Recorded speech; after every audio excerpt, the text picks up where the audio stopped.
یہ عمل اتنا اہم ہے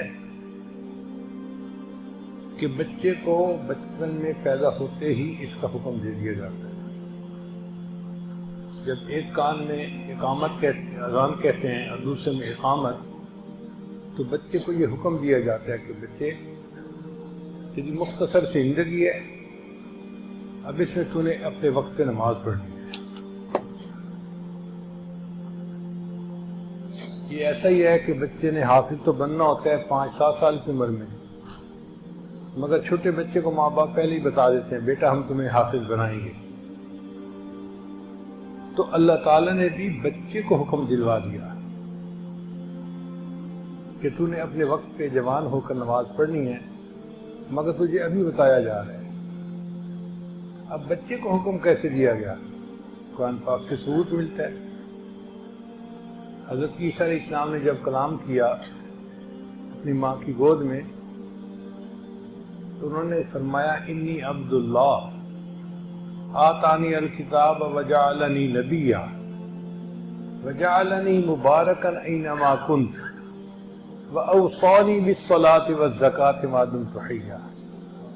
دیکھا، بچپن میں فرما رہے ہیں کہ مجھے اللہ نے حکم دیا ہے نماز کا اور زکوٰۃ کا، تو گویا بچے کو بچپن سے ہی حکم دے دیا جاتا ہے نماز کا۔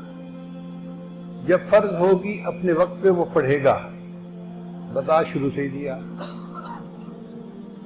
یہ نماز اتنی اہم ہے کہ بندے کو اگر کوئی چھوٹی موٹی مجبوری ہو تو معاف نہیں ہوتی۔ بیمار ہے تو بھی پڑھے، ایسی جگہ جہاں پانی نہیں تو تیمم کر کے پڑھے، اگر معذور ہے کھڑے ہو کے نہیں پڑھ سکتا تو بیٹھ کے پڑھے، بیٹھ کے بھی نہیں پڑھ سکتا تو لیٹ کے پڑھے، اگر لیٹ کے بھی نہیں پڑھ سکتا تو اشارے سے پڑھے، اور اگر دشمنوں میں گھرا ہوا ہے، لڑائی کا وقت ہے، تو فرمایا نماز معاف نہیں، آدھے لوگ دشمن سے لڑیں باقی پیچھے ہٹ کر نماز ادا کریں، پھر یہ لوگ دشمن سے لڑیں اور پہلے والے نماز ادا کریں۔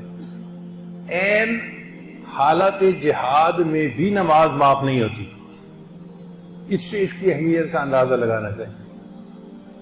اور کائنات کی ہر چیز نماز ادا کرتی ہے۔ اللہ تعالیٰ فرماتے ہیں کل قد علم صلاتہ و تسبیحہ، ہر چیز کو اپنی نماز کا پتہ ہے۔ مفسرین نے لکھا اللہ تعالیٰ نے درختوں کو قیام کی حالت میں پیدا کیا، ساری زندگی قیام میں رہتے ہیں۔ اللہ نے چوپایوں کو رکوع کی حالت میں پیدا کیا، ساری زندگی رکوع میں گزار دیتے ہیں۔ کیڑے مکوڑوں کو اللہ نے سجدے کی حالت میں پیدا کیا، وہ ساری عمر سجدے میں گزار دیتے ہیں۔